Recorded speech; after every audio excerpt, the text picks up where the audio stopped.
I was very upset that my stories didn't have weight, but then I was told to read other people's stories in books, right?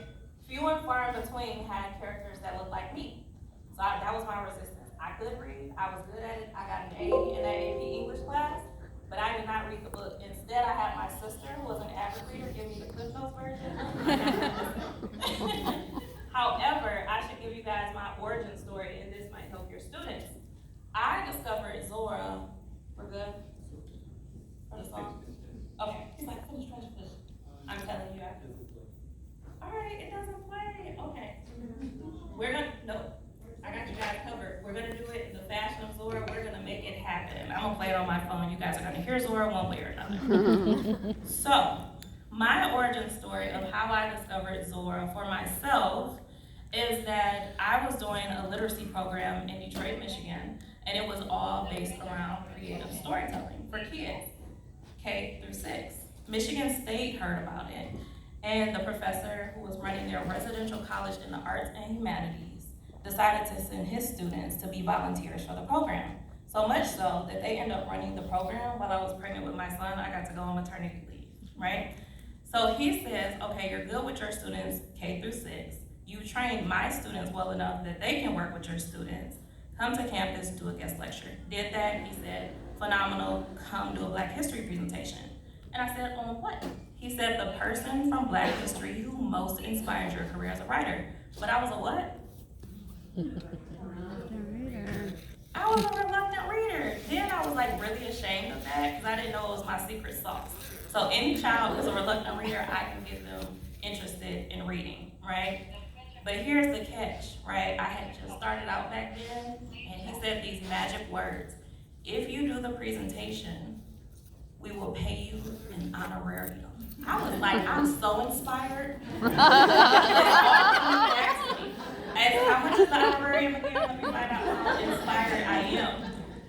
And so new mom at the time, I decided to do the presentation on Langston Hughes. I'm Black, I'm a writer. What other time period, other than the Harlem Renaissance, would I want to talk about, right? Then this happened. I started researching Langston Hughes and I was bored out of my mind. I felt no personal connection to him whatsoever, and I hope by now you guys probably know I cannot be bored. And so I was like, well, if I'm bored, my audience is gonna be bored, and that's like, oh, that's the cardinal sin for me. So I started to discover Zora because she kept popping up in the searches. And I was like, hold up, wait a minute. Everybody knows Langston Hughes, including me. However, how come we don't know about Zora? How come we don't know that in 1927, she was the first Black student to graduate from Barnard, which was affiliated with Columbia, as an anthropologist, a trained anthropologist. Who thinks her degree was actually in anthropology? Anybody? You think so? I see some, you guys are nervous. There's no grades, I promise.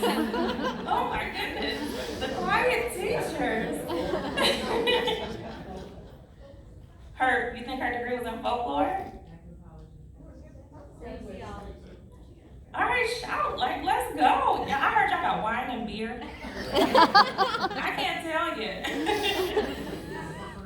It was in English. It was in English. Franz Boas, the father of American anthropology, who was like recruiting all of these women and others to modernize anthropology, right? I actually have a problem with the fact that her degree was in English, but she was a trained anthropologist. Because we don't really want to give you that title, right? So when we talk about, what's my friend's name over here that asked the question originally? Beth. Beth? All right, Beth. So when we talk about understanding time periods and gender roles and race, the intersections of all of that, you can actually look at Zora herself. So when I discovered Zora, I was less interested in her work, even though I was a writer. I was like, can this lady give me the blueprint? Because I feel like I'm doing it wrong. Like, why am I excited about this honorarium? And was she getting paid honorariums, right? And so I wanted to know Zora. I think a lot of our students want to feel connection with the person. But when we get the book sometimes feels like an inanimate object. And I will tell you, I was very surprised because at 28, I was still a reluctant reader. Well, I discovered Zora, and let me tell you, I have not read more on a single subject, person, thing, place, put them all together, and Zora still takes the cake, right? And so when we talk about what Jamie was negotiating, it parallels a lot of what Zora was negotiating. And so one of the I would say it's miscommunicated, but misconceptions about Zora is that she was fearless, right? Because to put this into perspective, she was born in 1891. She grew up, anybody know what town she grew up in? Eatonville, but Zora, she would have you believe she was born in Eatonville, even though she grew up there. She moved there with her family when she was a toddler. Her father, right, was born into slavery. All four of her grandparents were enslaved. Her mother was the only one who was not. She was born December 1865. Her mother came from land-owning Negroes in Alabama, right? Her father was illiterate. He was a sharecropper.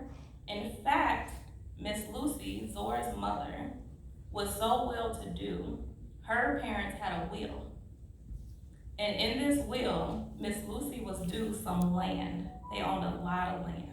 And her mother told her, if you marry John Hurston, you're out of the will. You don't get no land. And she still, I like facial expression. And she still married him, right? But when we talk about the gender here, a lot of times you will see it written in history that John was essentially the big guy. He helped write some of the town's laws in Eatonville that are still in place today. He was mayor of Eatonville 3 times, and he was the pastor of the biggest church in Eatonville, which is still there today. So Zora herself, we argue in my head about it. A lot of times, she comes from a perspective of privilege that you won't see in any other Harlem Renaissance contemporary, period, right? Because she was in the first family twice. The pastor's daughter, the mayor's daughter, right? But it looks like John is the one who does all of this. And that sounds a lot like who in Her Eyes Are Watching God? Jody. And I argue with Zora. I'm like, girl, you were not creative. You was just gonna use those people's names like that. She did not get creative. Jody, Joe Clark. Everybody know Joe Clark is a real person, right? He was the founder and mayor of Eatonville. And so you think about how Zora uses her real life experience and how hard it was, not just for her, but even her mother, who was actually the brains of the operation, right? She comes from a wealthy family. She was a school teacher before John started knocking her up, back to back. She was pregnant 9 times, had 8 kids, right? And you see this because when Miss Lucy passes away, John's descent happens really fast.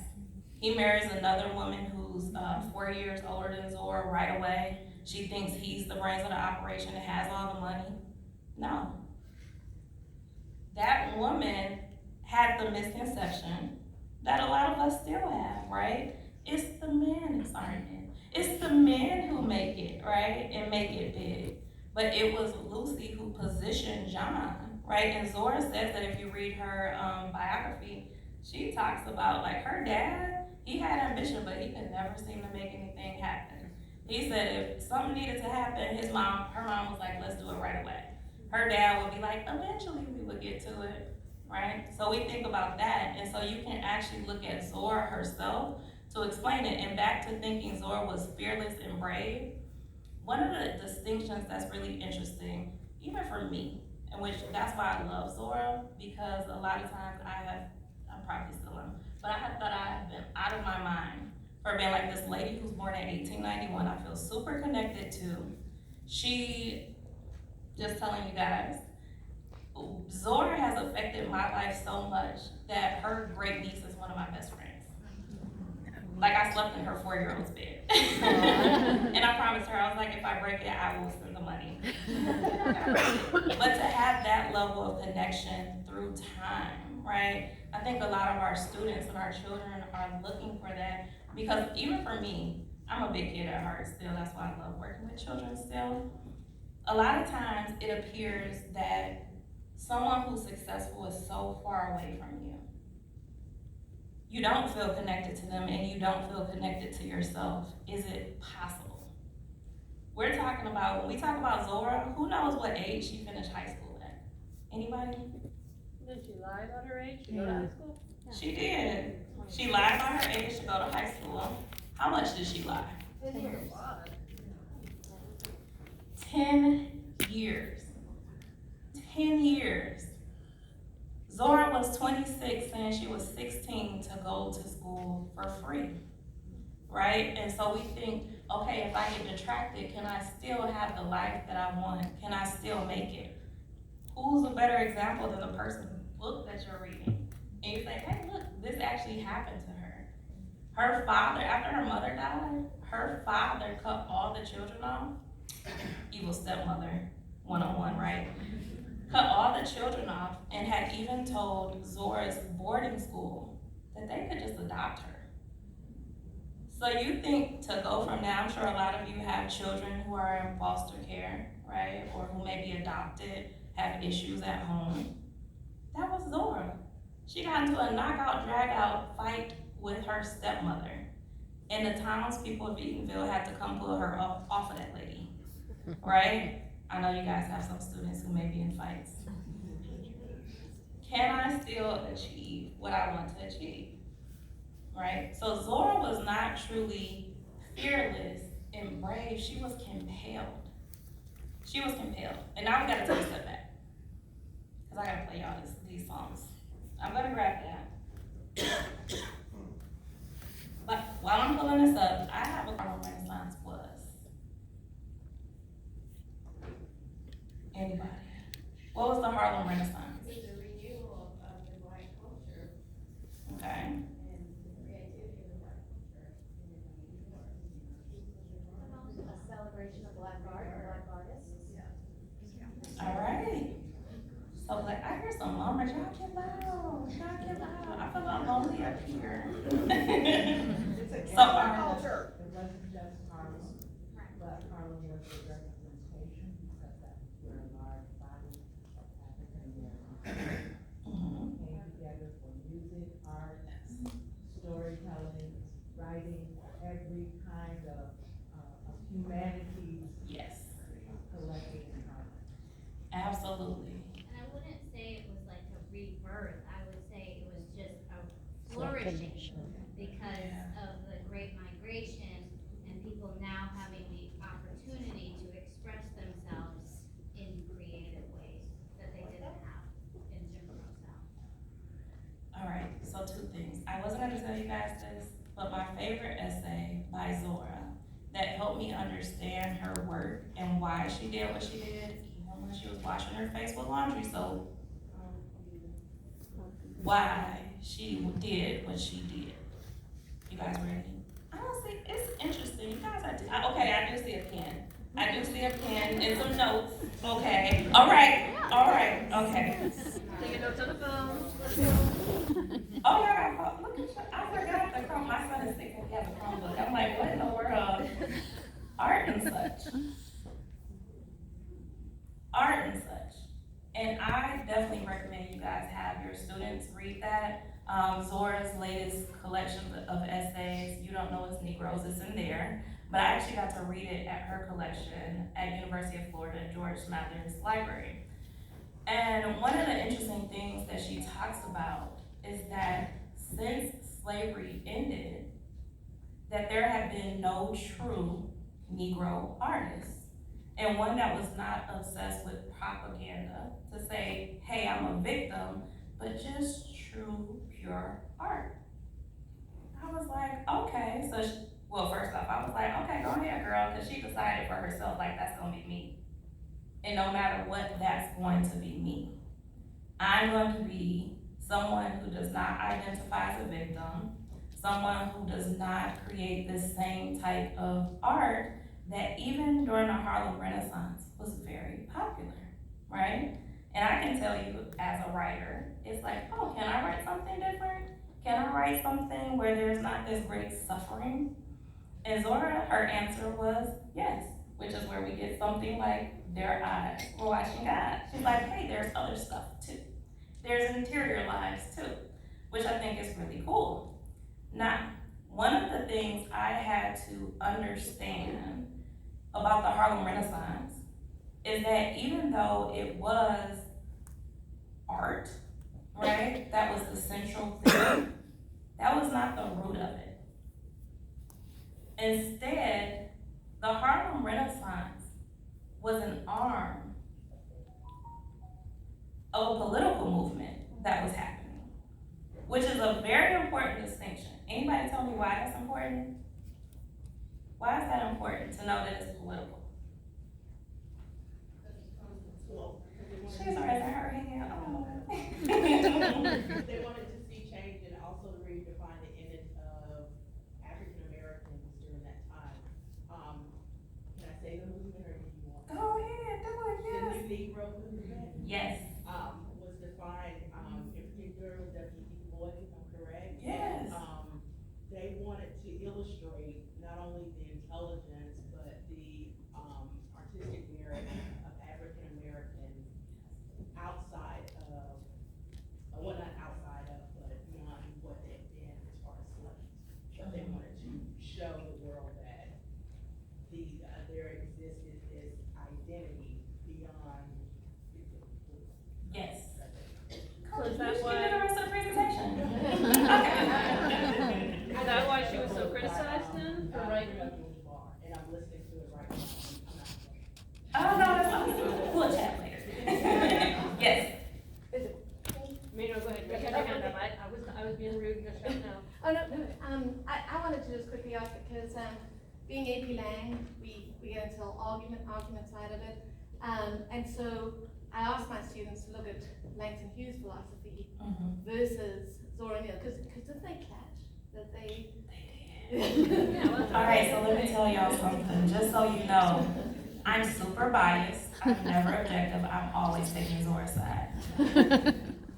Yes, do y'all wanna get into the clash? Yeah, Yes, and, and I wanted to add, as you get into the clash, my students made a connection to Tyre Nichols, because Langston Hughes speaks about, you know, the nature of being so oppressed that you're diseased.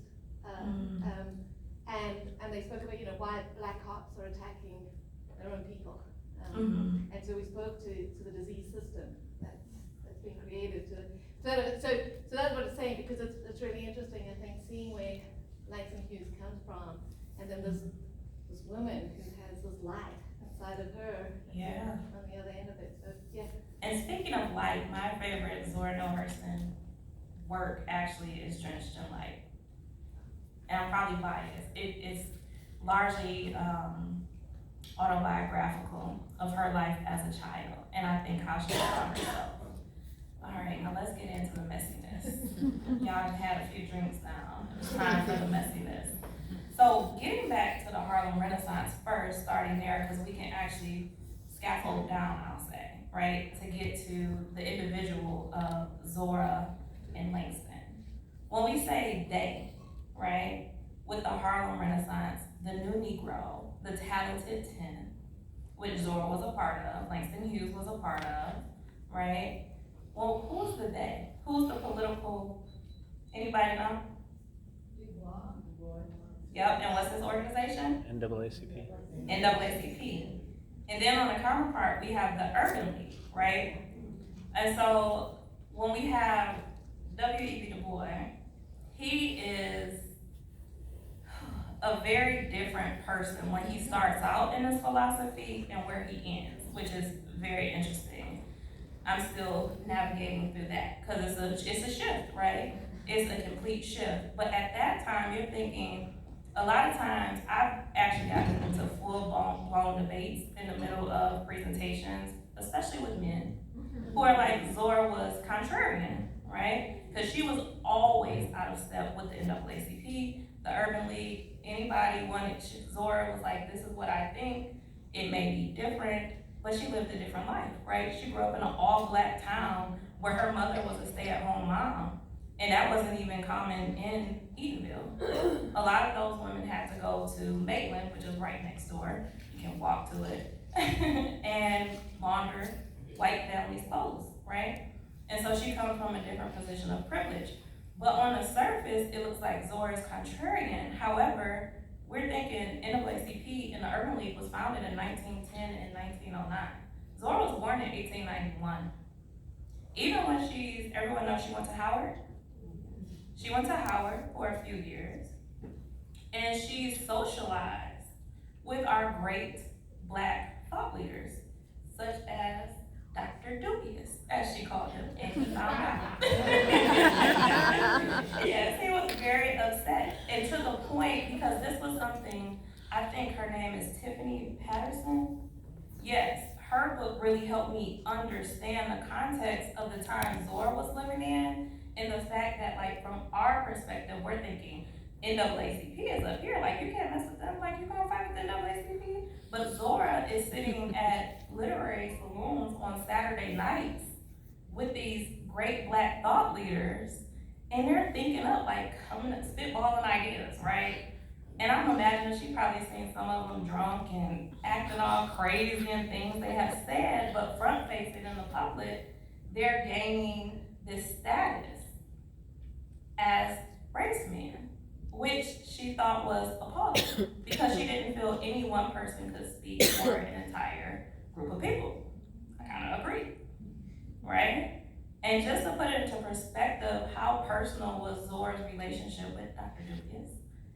He was like, she moved into an apartment in New Jersey and he was bringing her stuff. She's like, can you bring that by for me, right? So this is not Zora, W.E.B. Du Bois, you know, they are on the same playing field having these different conversations. So, here's the other catch.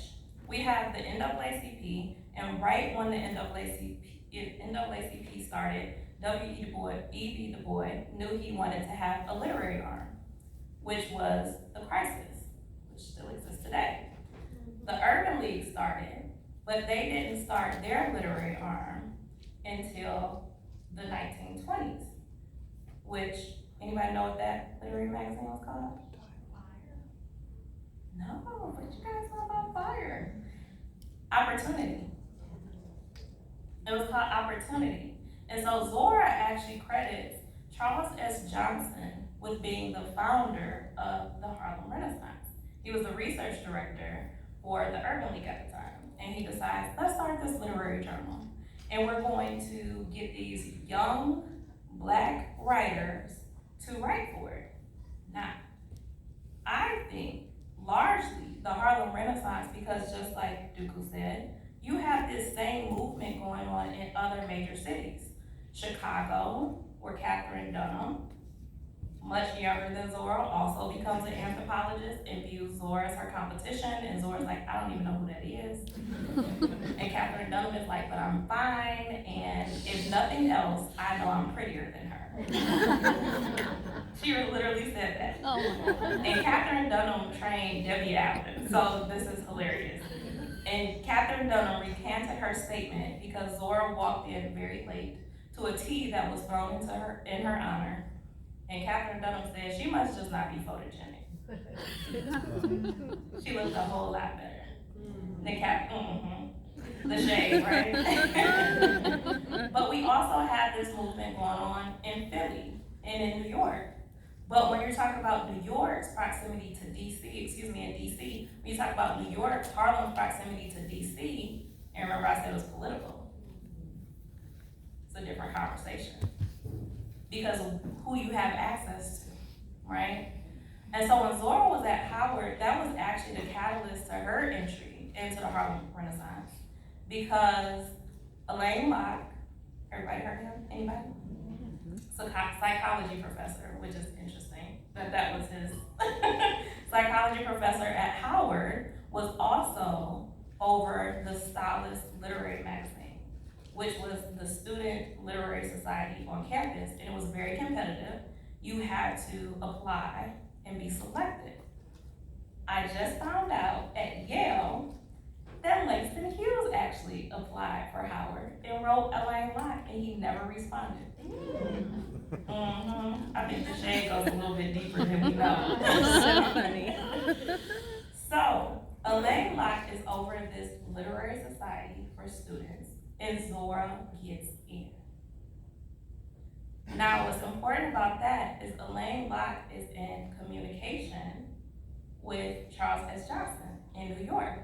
So this, I say, it's like the Underground Railroad for writing for these black students, because he's funneling this work over to Charles S. Johnson, who's publishing the work in The Opportunity. So Zora, anybody know her first short story that was published in The Opportunity?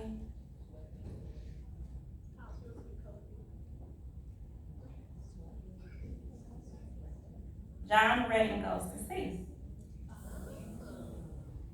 Which is also, in my opinion, Zora just made herself into a man, because she was always obsessed with traveling and going to the horizon. So that's 1924, and then Charles S. Johnson says, you know what, I'm gonna start a competition, and we're gonna have these literary awards. Proximity, right?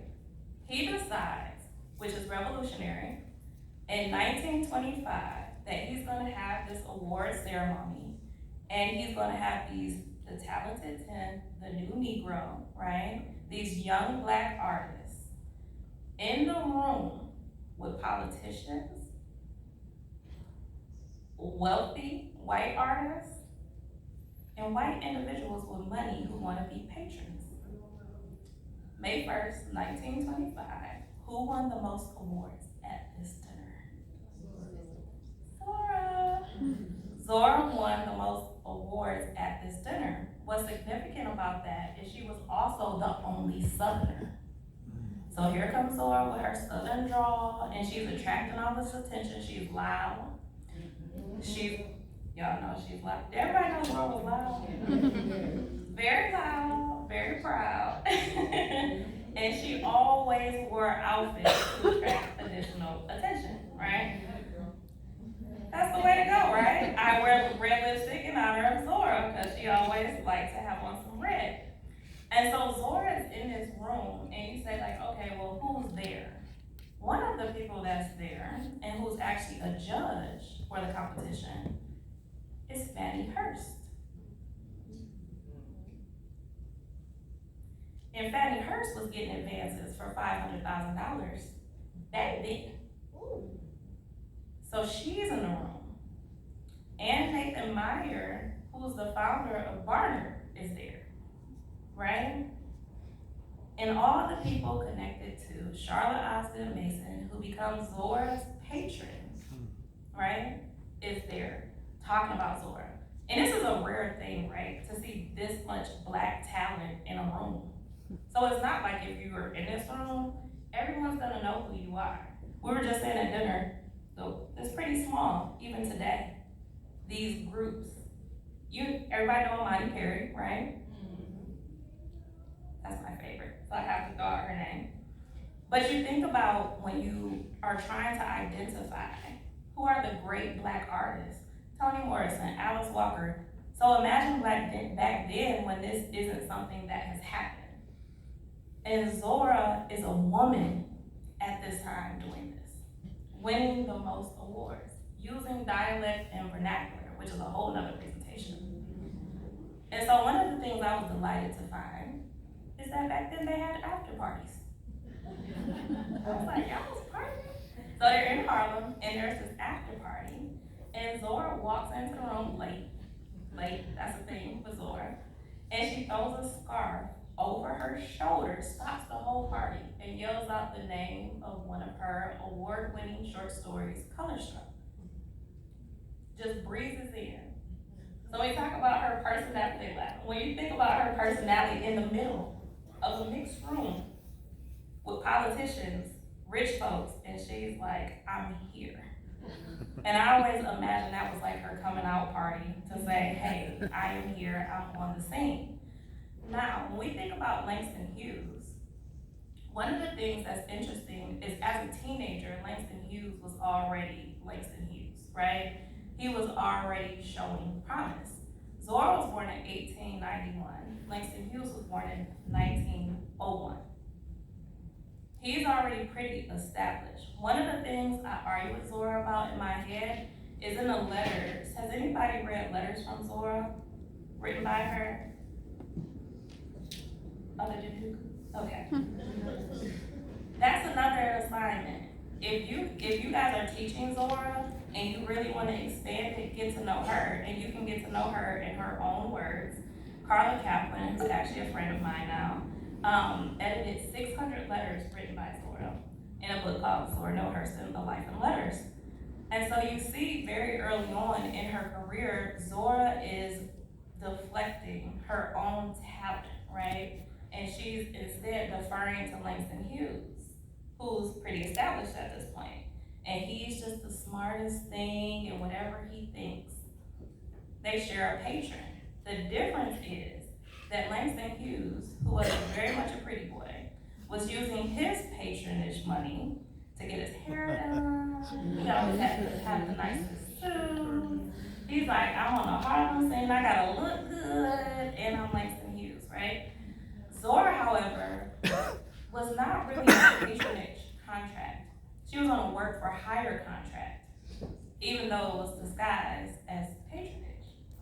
So Charlotte Osgood Mason required all of her godchildren to call her godmother, which Alice Walker identifies as a complex, where I can be very kind to you, very generous to you, until I feel like you start to eclipse me or you no longer need me. So Charlotte Osgood Mason saw Zora as an extension of herself. She was, this interview should be out soon that I did with Carla Kaplan. She thought that she loved everything primitive while also being super racist, which is a very interesting mix. And she was obsessed with anthropology, focused on primitive people. So she sent Zora out into the field on this false patronage contract that's really work for hire, and she told her exactly what to collect, right? And then when Zora would type up her work or even her handwritten field notes, Charlotte Osgood Mason would put them in a safety deposit box where Zora did not have access to her own written words and what she collected, until Charlotte Osgood Mason got good and ready and decided to. I know, right? I saw that piqued it. Isn't that terrible? Yeah, it's terrible. But here's the other thing, one step further. I saw one raised eyebrow, let me see if I can get two. She also decided who Zora could and could not work with. So she was a big deal as an anthropologist. Number one, because she was from the South.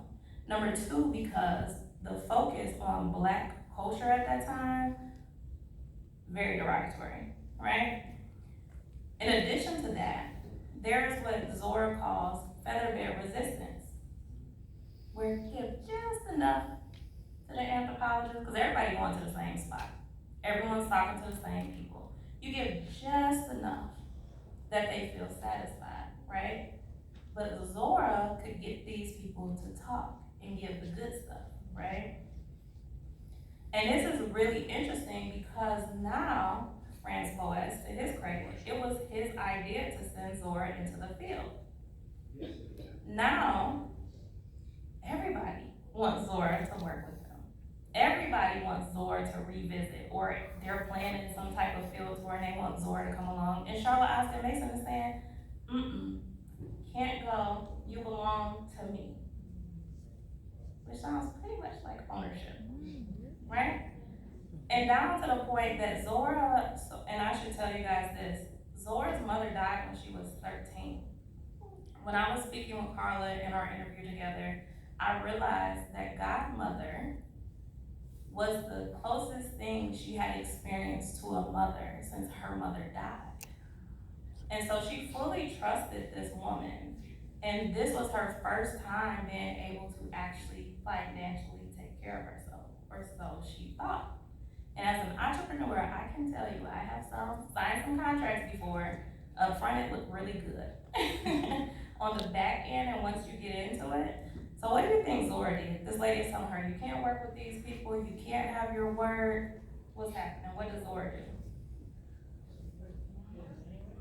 She did it anyway. That's why I love Zora. She did it anyway. So she would sneak behind Godmother's back and still work these connections and do this work. Now here's something that I just learned about Langston Hughes. I'm still not forgetting your question because we have to get to the messiness, but I have to set it up because I want you guys to know Zora was really doing the work, right? While Langston Hughes is being patronized, which I like, right? As an artist, I would like to have a patron. Not godmother, but a patron. That's good. However, when we talk about what Charlotte Osgood Mason would and would not allow Zora to do, it's very different with Langston Hughes. Well, Zora was writing short stories all this time, even though she's focused on her anthropology because that's where the money is coming from, right? She has this short story called The Bone of Contention. Set in Eatonville, uses vernacular, classic Zora. Her and Langston Hughes are friends at this time because she had gone on a field tour. Langston Hughes, if I'm not mistaken, had done his keynote speech at Lincoln University's graduation. And then he decided he would go on his own self-appointed field tour. Not as an anthropologist, just as a creative. And so they end up meeting up around Fisk University in a road trip together all the way back to New York, even stopping in Macon, Georgia to see Bessie Smith perform. And so they're friends by this point. And Langston Hughes is really enamored by the authenticity of not only Zora's art, but really how she is in the field. He accompanied her on some of these excursions where she's in the backwoods. It started early with the voodoo, where she's like, let me instigate some of this and see what's going on. He's like, yeah. So he's very interested in how she tells her story, her information. They decide to turn Bone of Contention into a play. Seems like a pretty good idea, right? Theater's getting big back then, black theater. And so Charlotte Osgood Mason, you think she said yes or no? She said yeah. She said yes sometimes, guys. So she did say yes. And Langston Hughes is in the comfort of New York, and so he's actually working on adapting this story into a screenplay while Zora's out in the field. Now, in his defense, I hate that we're recording because someone will say she defended Langston Hughes, which I always promise not to do. But Langston Hughes is like, hey, we agreed that we were gonna adapt this, send me your pages, like send me your work. And Zora is distracted, she's out in the field, she's not holding up her end of the bargain, so Langston Hughes is getting frustrated. Well, he goes to Godmother, and she decides to pay a third party named Louise Thompson to type up Zora's pages.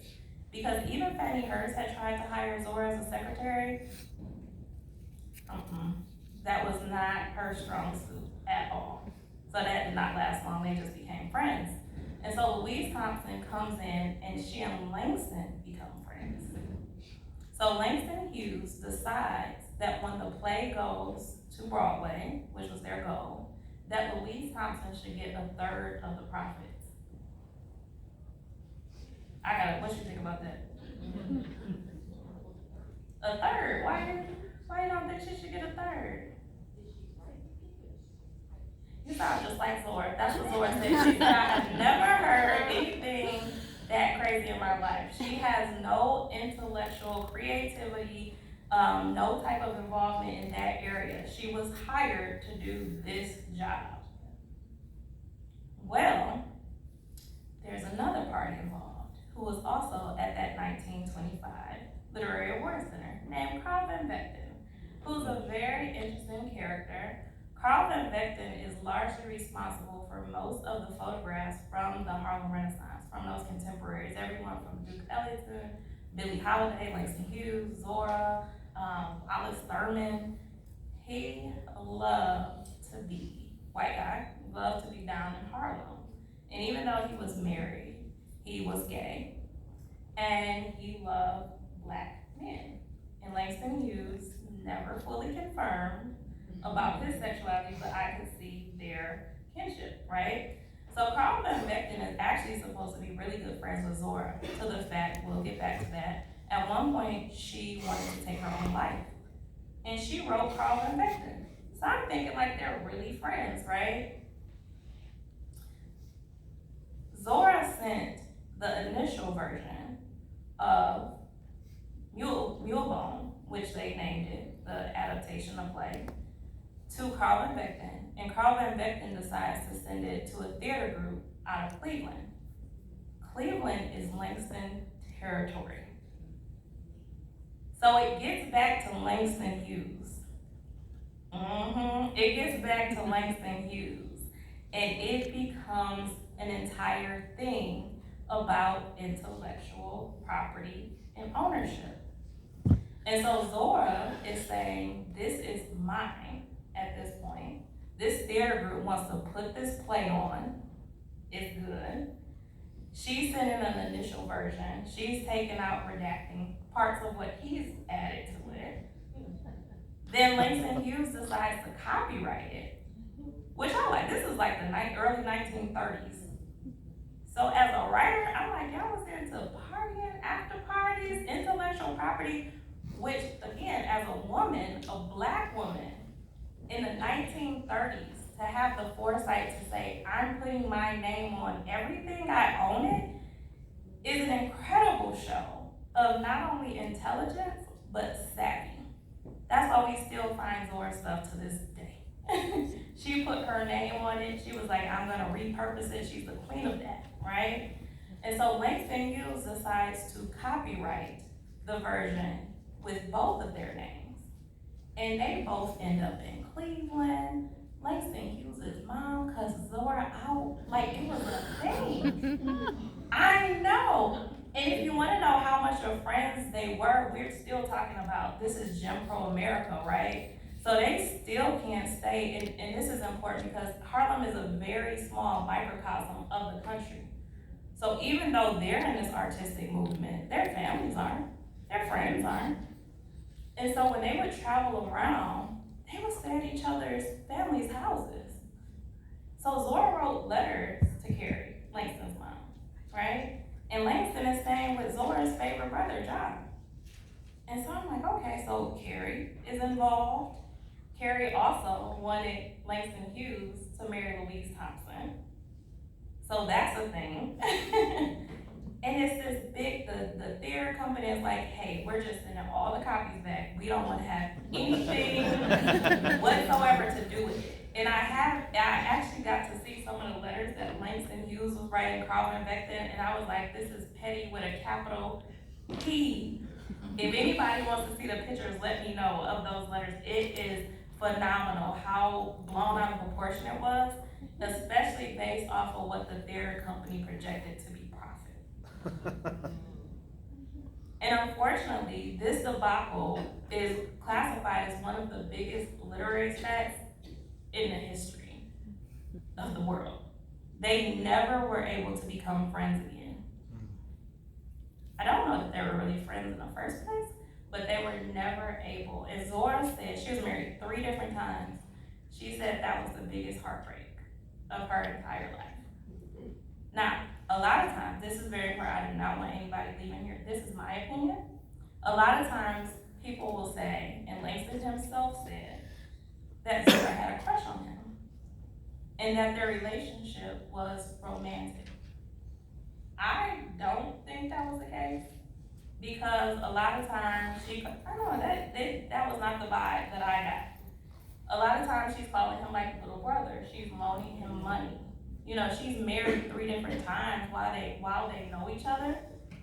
And at that same point, I'm thinking, what must it have been? And I'll tell you, in my family, I'm the only artist, and I'm the kooky one, and I always like to tell people, my disclaimer is I have all the intensity of a scholar and the moodiness of a writer. It's a hard combination. But you think of what it must have looked like for Zora in the 30s. Most of her books were written in the 30s. Out of 7, most of them were written in the 30s. 2 of them were written in the 40s. And here she is setting off to do something.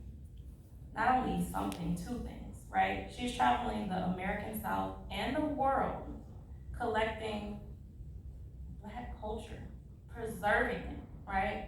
And then she's trying to make it as a writer. And in fact, she was the only woman from the Harlem Renaissance to make a career as a writer. To not get married and say, I'm not doing that anymore, to not become a teacher or a nurse. So what must that have looked like? And who would she have talked to about that? So here we have Langston coming along, and he's like, Zora, this is awesome, I love the vernacular, right?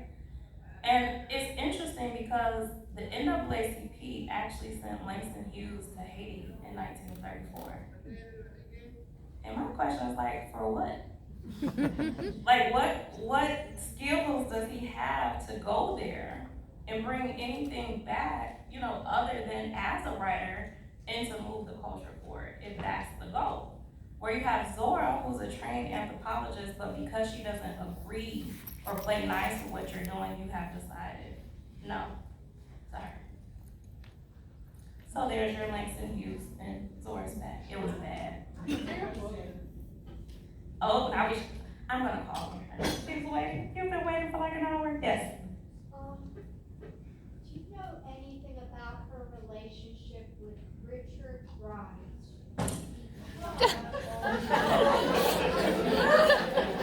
I used to teach sweat alongside long black socks. I mean, the stories are so eerily similar and yet so very, very different. And I know a little bit about Richard Wright, but he's one of those 10, right? So I'd be curious what their relationship was like, if you know anything about it. Yeah,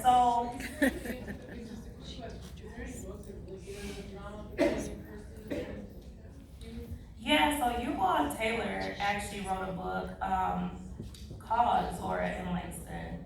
I have not finished reading it yet, to be honest. Valerie Boyd, her biography of Zora, called Wrapped in Rainbows, that's like my Zora Bible. It baptized me into my Zora work. And so I fully recommend that you guys check that out to understand Zora in the context of her. And interestingly enough, Valerie Boyd passed away in February of last year. So even though we were in contact via social media, I never got to meet her. But I tell Carla Kaplan, Valerie Boyd created the frame through which I understood Zora and her life. But then Carla Kaplan's edited letters put Zora herself in that frame. So I would say that, because I think when we talk about comprehensively understanding Zora, Valerie Boyd presents that in a very unique way. So typically, Robert Hemingway was the first one to do a biography on Zora in the 70s. Alice Walker wrote the foreword. She's the one who marked Zora's marked grave. He did a traditional literary biography, right? And he was like, I don't want any of the love affairs. And I was like, are you kidding me? I don't want any of the love affairs, the marriages, her talk about kids, not having kids.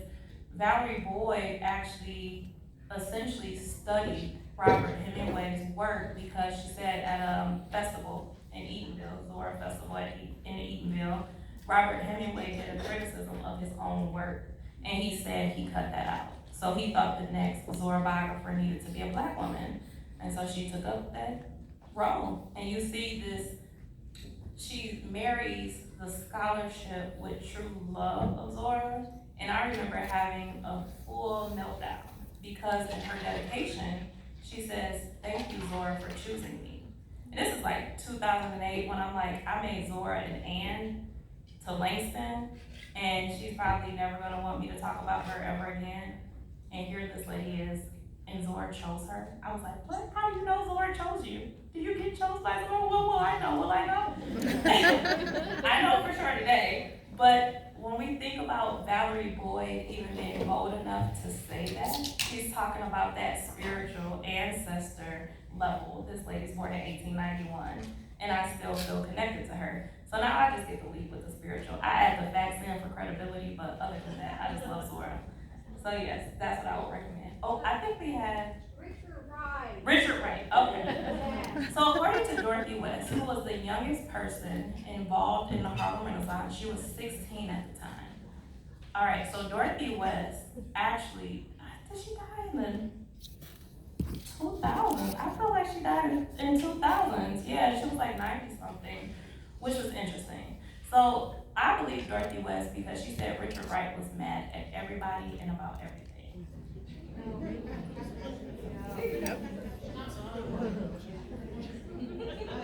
My Wikipedia searches, I can see why. He had a really hard life. Like, he had a really hard life. And so I felt like when we talk about artist propaganda, that was his thing. But when I was reading Uncle Tom's Children, I just perused a little bit of it because mine is very close to it. And I was like, look at him trying to use vernacular. And he had criticizing Zora for the same thing. Like St. Hughes also did it, right? But Zora was the only trained anthropologist and ethnographer, right? Who was trained on language to be able to collect it. And she's from the South, like. So Richard Wright seems to have a penchant not just for Zora, but more for Zora because he views her, in my opinion, as his competition. And she's a woman, but it's not just Richard Wright. Like, he's more vocal about it. But Elaine Locke, who was supposed to be the one who essentially hand-delivered her patronage contract from Charlotte Osgood Mason, and she sees him as a mentor. But there's this thing, back to your initial question, where we're talking about women negotiating agency at this time, and it follows Zora's career. People love her till they don't, right? We like that you talk different. We love that you play your guitar, your harmonica, and then you tell these stories, this folklore, right? And then when we think it makes us look bad, because going back to the Harlem Renaissance, when we talk about the new Negro, the idea was to disassociate from everything folk, right? So things like eating watermelon, which Zora literally said, why would I ever stop eating watermelon? And it's delicious. And I agree. I've had 6 watermelons already this year. But here she is, right? And so they love her when they love her and she's on stage or she's the performance, right? But kind of like just when it's in their group. But then when she's getting, for example, working for the federal government, for the Federal Writers Project, right? Under the Works Progress Administration. And she's able to go into the white office as a Black woman, and they're saying, hey, is this writer coming? Her name is Zora. She's a little odd. She's gonna do things that we don't allow them to do. She's gonna smoke in here, and we just gonna make provisions for her, right? And we see Richard Wright, James Baldwin, Langston Hughes, Elaine Locke, Dr. Dubious, right? They're upset because she's showcasing all of these qualities that they want to disassociate from. Even when you look at the attire in a dress. One time, Zora went on Fannie Hurst didn't like to drive, so Zora was driving, which was also uncommon then. She would smoke cigarettes walking down the street, also uncommon then. This one picture, she's like dressed as a cowboy. She literally drove around herself carrying a chrome-plated pistol. I think she was upset. I want to investigate if she was obsessed with cowboys. Because she has the look, right? And she's wearing this, when she's out with Fannie Hurst, she's wearing this long, flowy garb. And they go into this hotel. And at that point, she has some status. And so Fannie Hurst, for better or worse, thinks that Zora is going to be able to stay at this segregated hotel. Right? How do y'all think that went? Instead, because Zora is dressed so oddly, Fannie Hurst tells the concierge, okay, this is Princess Zora from some African country, right? And they roll out and they give her, I know, right? They roll out and give her the best service They tell her she can stay there, they're giving her the top everything, right? Because this is Princess Zora. And Zora said she had never had such a bittersweet meal.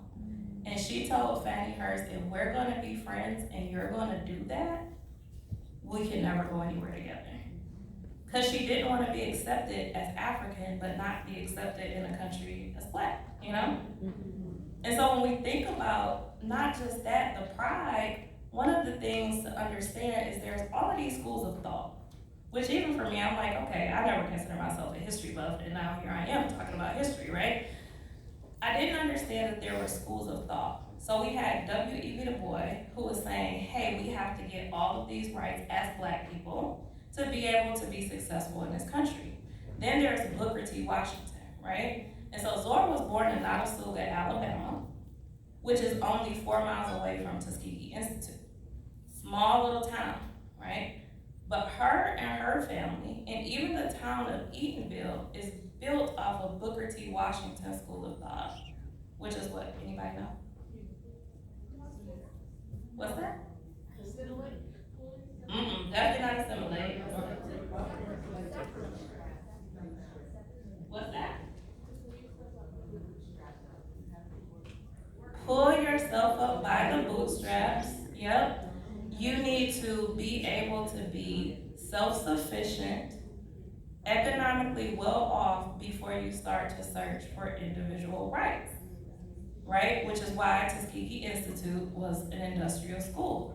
Let me teach you how to actually live and survive. That's very opposite than the propaganda. And Zora herself had said, all the rights I need in this country are already in the Constitution, so why am I fighting for more rights?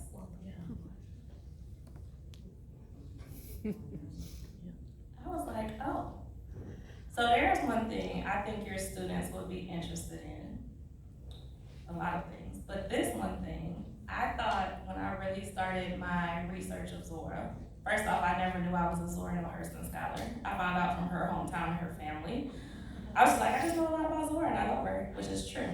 And they're like, no, you're a Zora Neale Hurston Scholar. And I'm like, okay. But this is the one thing, and I remember very distinctly, in 2019, I stopped all my Zora research. And here's why. I found out she opposed Brown versus Board. I heard some, I like it. All right, we're moving past facial expressions into the noises. Yes. All right, any thoughts on that? She's right. Why does it make sense? She grew up, all right, so look. She grew up in an all-Black town that also held the only school for Black students in Central Florida. So all her siblings went there. And she saw that as, that's the mark, right? And that we don't need to integrate. We just need to give resources. And I was like, wait, what? First off, I wouldn't even read it because I was like, I think this might be where the love affair ends. I was told that Brown versus Board was a really good thing, right? And so, interestingly enough, she sent a letter, first off, when I was at University of Florida looking at her collection, Zora wrote letters to everyone. Like, if somebody put a sales paper on her yard, on her lawn, she was writing a company. I could not even, I was like, if she lived today and she could text, oh my God. We all be getting text messages, she would have a problem with us. So she wrote this letter to the Orlando Sentinel talking about her opposition to Brown versus Board. But what happens when you write to papers or magazines or even when you get interviewed? Taken out of context, edited, cut down for number count, and Zora could be very extensive, I would say. And so, in her letter, she says that they cut out some of the stuff that she said. And this is the lady who was making headlines being taken out of context for saying things like Jim Crow works. I know. And they tweaked that to make it look like she was saying she liked it.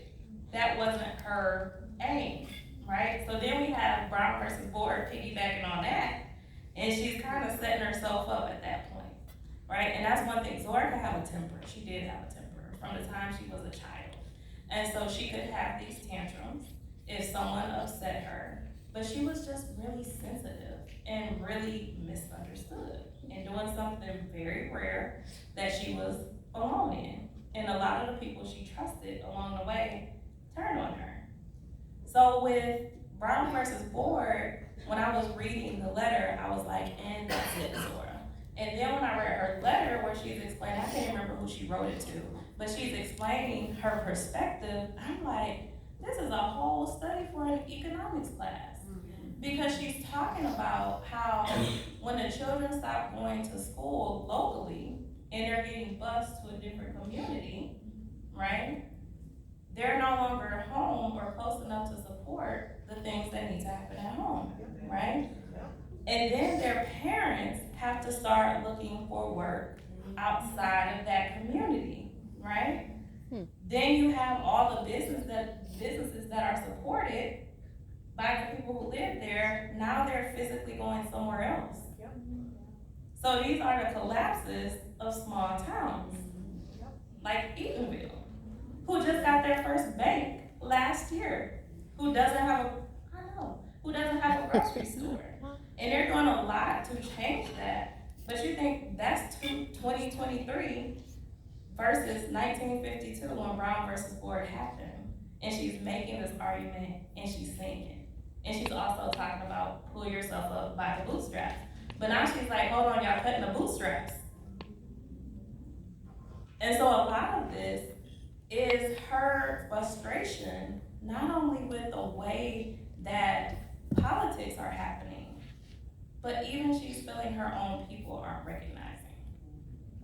Even right now, anybody know what just happened in Eatonville?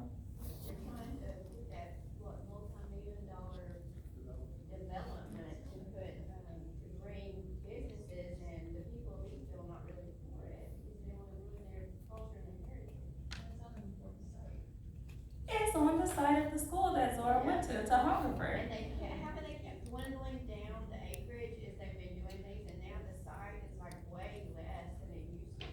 It's like 100 acres. If anyone wants to see a video, pictures of it. First off, Dooku, tell me how much time I have, because I will be up here talking to y'all forever.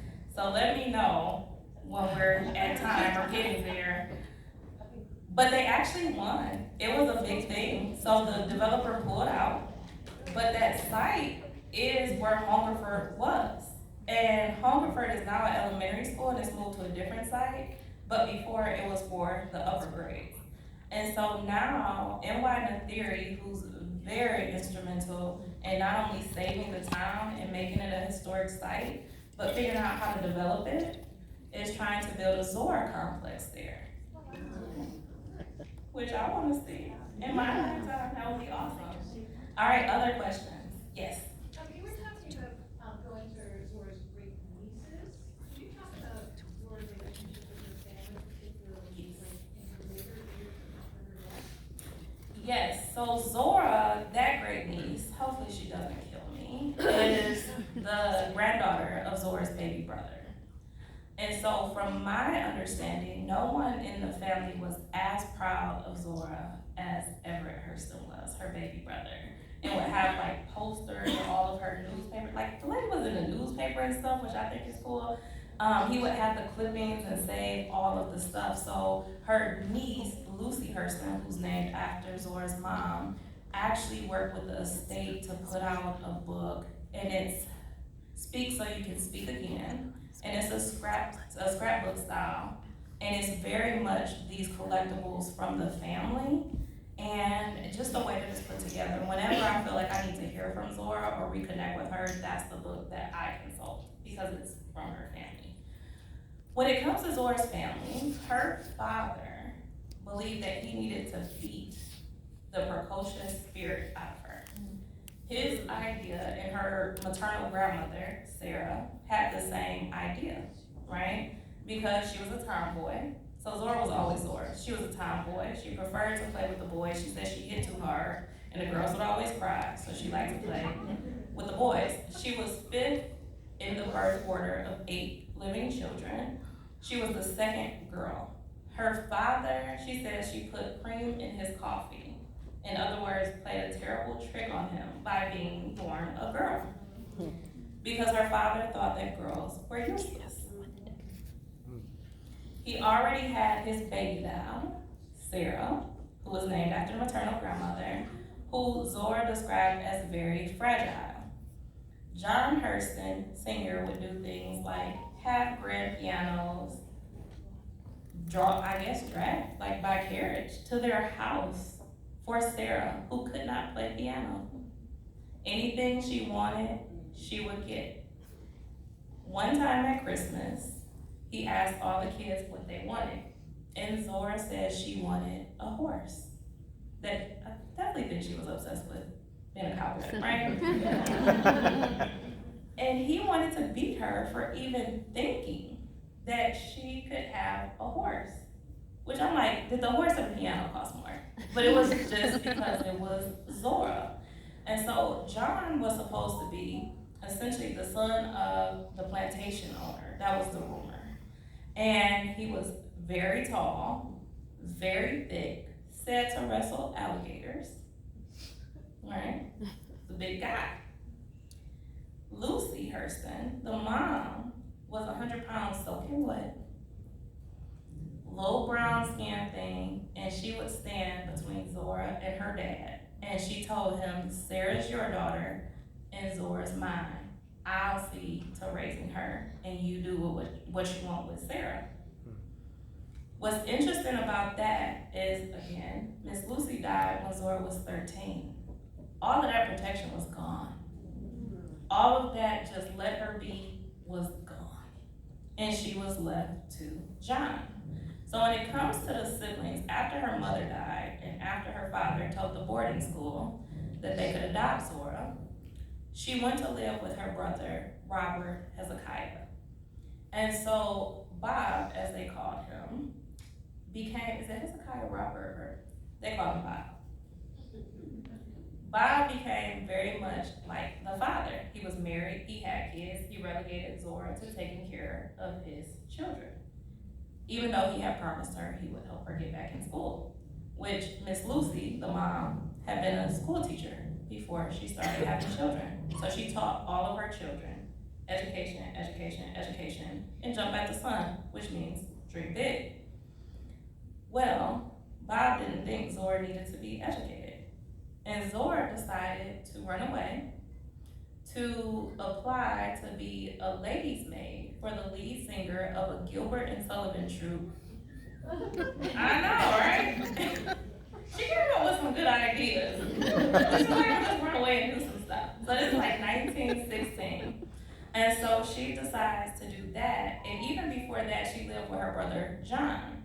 Now, John was her favorite. They had a relationship through the rest of her life, right? And John's wife had a floral shop in the front of their house in Jacksonville. And that house is actually still there. I stood in front of it. I've gotten lucky because it's not a historic site and there are people living in it. But I had to go take the picture. And John ran a meat market. And so Zora lived there for a while, but she still couldn't get into high school. So that's when she decided, I'm gonna run away, I'm gonna apply. And that's where she got her love of theater and opera. And funny enough, if Zora had her choice, she would not have made it successfully as a writer. She wanted to be a playwright. That was her thing, putting on authentic Negro theater. And she was really good at it. Unfortunately, it's hard to make a profit in theater. And so she could never break even, but that is where she got all of her knowledge of stage plays, of music, and she held on to that throughout her life. Now, the lead singer, Miss M, decided to get married in 1917. So Zora was without a job. And her last job along that tour was in Baltimore, Maryland, which is how she got to high school. So Miss M told her if she could help her, she would help her any way she could, and she did. Zora stopped there. She enrolled in Morgan Preparatory Academy, which is now Morgan State College, And something really sweet happened. For the first time since her mother died, she was living down the street from her sister, Sarah. And even though I haven't seen much where Zora talks about how much she and Sarah loved each other, I imagine they had to because Sarah named her daughter Zora. So there was another Zora, Zora Mack. And so it's very interesting because we see these different relationships. Clifford Joel, one of her little brothers, who she tried to convince to lie about his age to keep up this whole ruse that she was younger than she was. And he's like, I'm not lying about my age for you. But even when she was in a nursing home in Fort Pierce, Clifford Joel would visit her. Then one of her nieces, I believe that's Vivian, Miss Vivian, remembers going to visit Zora in a nursing home, but she was always really proud. So they would like take her stuff, and they'd be like, before we got out the door, she gave all the stuff we bought her to the other residents because she said she didn't need anything from anybody. Very, very proud, very, very private. So even when she got sick, and Zora was sick a lot, she wouldn't tell her family. And I think when I look at Art and Such, that essay that hopefully everyone has written down to read, when you think about trying to prove that you're an authentic Negro artist, when this has not been done before, any failing or weakness essentially disproves that this is possible. And you think about the people coming after you. If I tell them I'm still struggling with poverty, if I tell them that I'm sick, even my family, which you got 6 brothers, right? And here you are doing what they don't even think is okay to do, really. They may not understand it.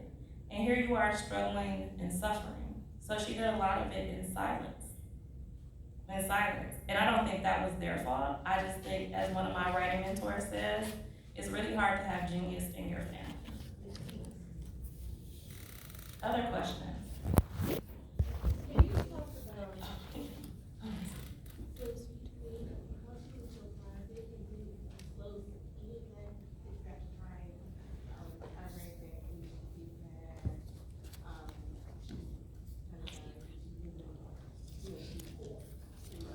So do you know I've never done a Zora presentation and not gotten that question? So I used to answer it cute, I'll say. I'm not gonna answer it cute now. Could you repeat it? Yeah. Zora died in an unmarked grave and financially impoverished in Fort Pierce. Now, when it comes to the unmarked grave, it's racism, right? Because Marjorie Silver, who did a bunch of different stuff, but she was a radio host in that area, had actually done like a whole broadcast talking about Zora. She was very well known in Fort Pierce. The house that she lived in still stands. I have to go there, I think, on the 20th. It's a historic site. She stayed there for free because the doctor, I think it's C.C. Benton, who owned it, knew some of Zora's brothers and knew who she was. So allowed her to stay there for free. He or his daughters would pick her up every Sunday for dinner. She would go to the Elks Club, which even still in Fort Pierce is, if you're of a certain hue, after dark, you shouldn't be on that side of the tracks. Zora, back in the 1950s, was on that side of the tracks and was not bothered. So, when we talk about the financial piece of it, for me, Zora had more community at that stage in her life than she ever had other than the Harlem Renaissance and living in Eatonville. And so even though she wasn't productive with writing the way that we know Zora, which I can't even imagine trying to write, all of that time, she still was writing and researching actually a King Herod manuscript that's coming out. Zora's life was richer. She knew, what's his name? Beanie Backus, who taught the Highwaymen. Zora was an English teacher at Lincoln Park Academy, and Beanie Backus also worked there as an art teacher. So they would go to the Elks Lodge, She would go to his house and be around artists. But there was over $600 collected for her funeral in 1960. So the lady should have had a headstone, They said it was the largest funeral Fort Pierce had ever seen. The students from her school came to sing. You had Fannie Hurst and Carl Van Vechten sending money. So where did it go? And even Alice Walker, I love her story of finding Zora's grave because it has all the elements of folklore. She goes down, she lies about that she's Zora's niece. They go out into the field, it's some ants, some fire ants, she getting bitten up. It's a snake, I think. And she calls out to Zora 3 times. She said, I'm gonna call you one more time, and if you don't answer, I'm gonna leave. So she called her and she stepped into like a depression. And she's like, that must have been Zora. And I'm like, I like that. And I think Zora would like that mystery. But I think the privacy piece of it was just about the protection of artists themselves, not really about her. Who else would want to be an artist if she dies broke, if she's the only Black woman doing it? Does that make sense? But they said they had to close down the street for Zora's funeral. Mm-hmm. You've been waiting so patiently, thank you. All of my questions have been taken. However, I'll go back to the lady over there, Jack. I think that asked about agency in Your Eyes Are Watching God. Now, I think that the agency comes in her essay, how it feels to be colored in.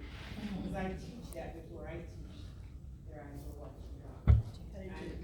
Anyone, I think it's my favorite piece from her. It's extremely powerful. She really delves into who she was as a Black woman. I love when she talked about the little brown paper bag. So could you speak a little bit about that? Yeah, and I think one of the failings I feel like I've had looking at historic figures, it's so easy not to look at them as people. And thinking about the different time periods in which they're saying what they're saying and where they are even in their careers and lives.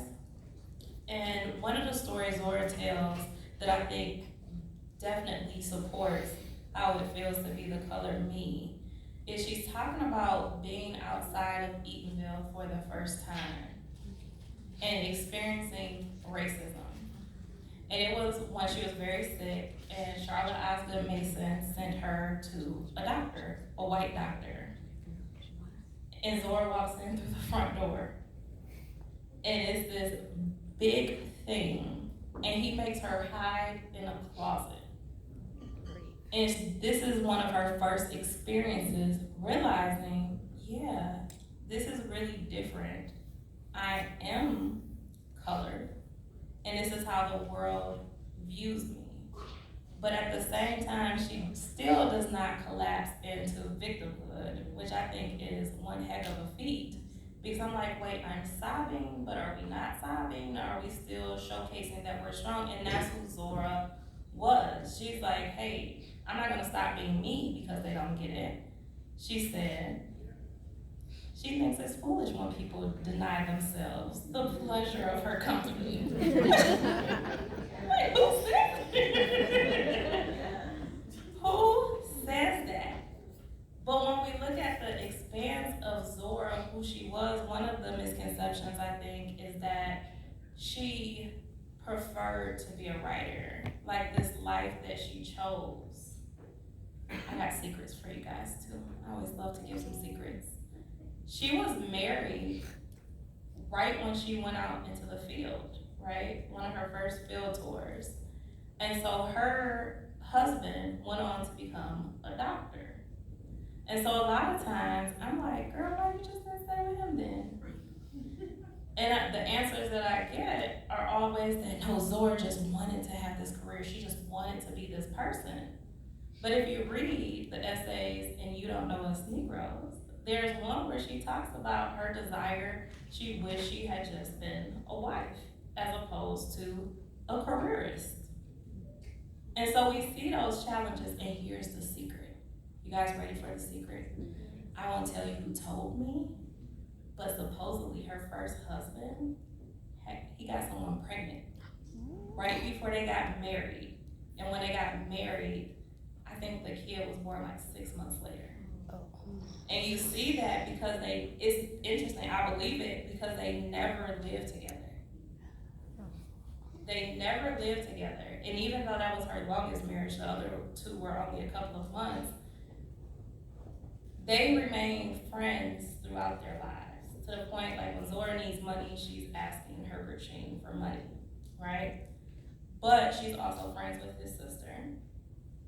It's interesting though, because they never lived together and she's out in the field. It's like the divorce is more an inconvenience than like not wanting to be divorced. And back to the privacy thing, even Godmother was shocked at how nonchalant Zora was about being divorced. And most of her contemporaries, most like Franz Boas, they didn't even know she had gotten married.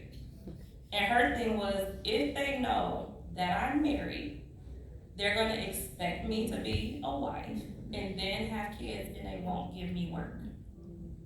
I was like, well, isn't that a timeless thing that we have to deal with? So yes, and I do love that essay. I think Alice Walker was the one to edit that collection. Can you talk a little bit about the pear tree? The pear tree, what about the pear tree? I want you to know what you think about the pear tree, their eyes are watching God. So is it, Michelle, does pear tree show up in Seraph on the Swanee too? With Arve? I think it does. So Carla Kaplan told me, which I turned into a little girl about it, she's like, the way that she describes orgasms is a huge thing when we talk about agency, and Richard Wright, of course, is like, pleasure, woman, what are you talking about? They're baffled by Zora's showcase that women have their own desires and interior lives, and I think the pear tree is also, I feel like it's a juxtaposition of this innocence and this delight of love, and then the plunge into womanhood. And I felt like that was very eloquent. Zora uses a lot of nature in her, and when my kid grows up and I can actually read something longer than 10 minutes, I would like to go through her novels and find those places in Florida and see how I can compare them, what they look like today. Because how she characterizes the Florida landscape, to me, almost feels as much a character in her stories as it does, our actual characters and how they frame the lives of our characters. But that pear tree and that beast sinking into the blossom, I was like, well, I don't know if I'm just reading this, but probably. It's really uncomfortable reading it out loud with teenagers. Oh, I can imagine.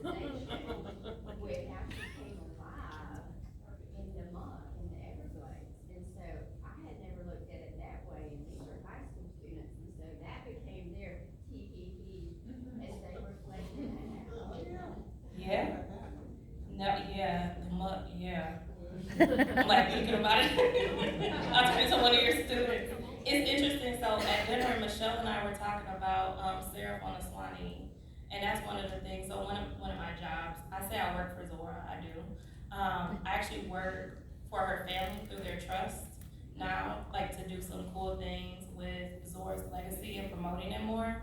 And so one of my campaigns, I actually got to talk to Joy Harris, who represents the trust. And I was telling her I would love to see Seraph on the Swanee digitized. And I probably don't have time to go into it. I think they're like, kick her out. So I probably don't have time to tell the full story. But Seraph on the Swanee is Zora's only book with a white protagonist. And in a lot of ways, we're comparing Arve Henson, a white woman protagonist, to Jamie. And I find it very interesting. One of the things I love is she still has this Florida landscape that's so beautiful, and it was said Zora carried the map of Dixie on her tongue. And I think that's evident in Seraph on the Swanee. And we actually see a juxtaposition to Jamie, black woman, with a white woman also fighting for some type of agency or self-love. Different way, but weird way, but yeah. So I actually, yes. So a couple of things, but I always liked her line, the law was in the woman's mouth. And I take that as my, like inspiration there. When I say go, But, this, we can see that Rae could go on for a while. And I see you all in the back, and I have no problem with us staying here longer. But I would like for you to play the. I knew I was getting in trouble, I'm pulling it up now. All right.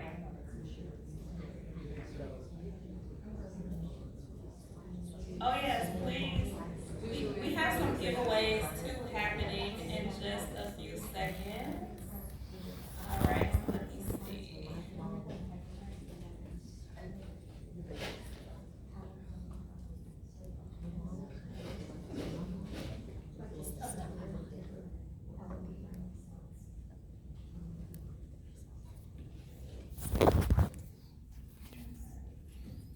To do a curry roast, and the board actually runs that. And I know, and she's describing all of this, and so she lives amongst her subjects, which is also rare because these are her people. And my favorite story of her as an anthropologist is that she's going around to these backwoods, turpentine, sawmill camps, and she's living largely among men. And she could be the only woman for miles. And the type of people who are working in these work camps could be on the run from the law. It could be some hairy characters, right? And Zora's in there. And so she pulls into this one work camp, and she has her car. She got her chrome-plated pistol. She's got her guitar in the back. But she has on a dress, which she doesn't classify as an expensive dress.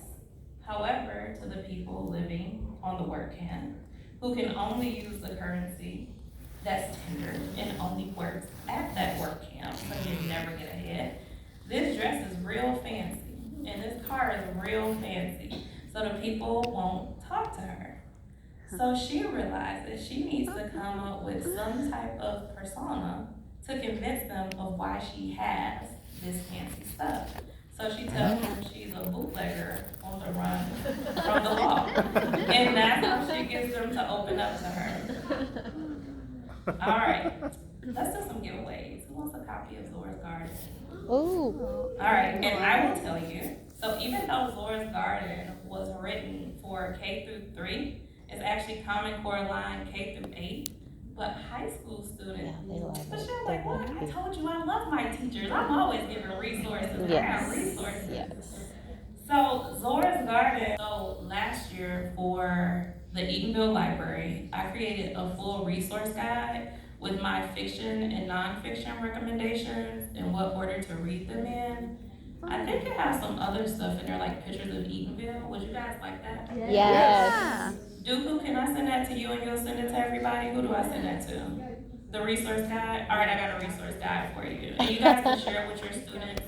Thank you.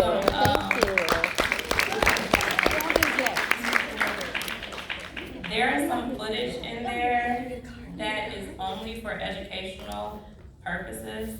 Please don't share it beyond who's in this room, other than with your students, because I think it's very valuable to connect with Zora herself. I feel like I get to talk about her, but she kind of comes into the room and does her own thing. And so yeah, I will be sure to send that out before I leave Florida. Any other questions? I have. I did not bring any to sell. Aw.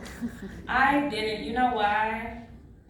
I tried to, but because I go to Eatonville and then Winter Park, which Zora actually got her start. That's how she got her first publisher, because she put on a play in Winter Park. They support my work, and they bought 100 of the books. Ooh. So here's the catch. I'm gonna, let me see. Do I have a? Left on Amazon. 11 left. Don't ever buy. If you know the author, don't ever buy their book from Amazon. Please. Don't ever buy. We'll talk about it, okay? Amazon is actually trying to put bookstores out of business, so they sell books at a loss. And for example, a school bought 40 of my books off of Amazon. $600 made off of it, right? Guess how much I made off of it? 60 cents. $3.61. Oh. Yeah. So here's my contact information. Here's the website. If you go there, if you email me, I will send you a code for free shipping. You'll get your C's, your stickers, which I ordered the wrong stickers, but they're actually cooler than my original stickers. So just let me know. I always do talks for kids of all ages. So if you want me to come to your class, even virtually, I hang out with the kids. They actually like me. I got told I was cool. I'm like, yes, by some high schoolers out in Oakland. And then if you want to take the survey to get feedback, that's always super valuable. I heard another question. When there's the hurricane scene with the square-toed guy, who's the hurricane, is that just Zora Neale Hurston's invention, or is she drawing on some folklore there? If I'm not mistaken, it's folklore there, but that's actually inspired by a real hurricane that happened. Yeah, I know the hurricane Yeah. for sure, but like this square-toed idea, I was like, what's Yeah, with the square toes? I believe she describes death Alright. as square-toed, Yeah. even in the death of her mother, Oh, if I'm not interesting. mistaken. Yeah, So yeah. I believe that is some folklore. Okay. Yeah. I think it just does. Any other Yeah, questions? yeah, exactly. Alright, you guys wanna hear another song? Yes. Alright, and that's in a resource guide.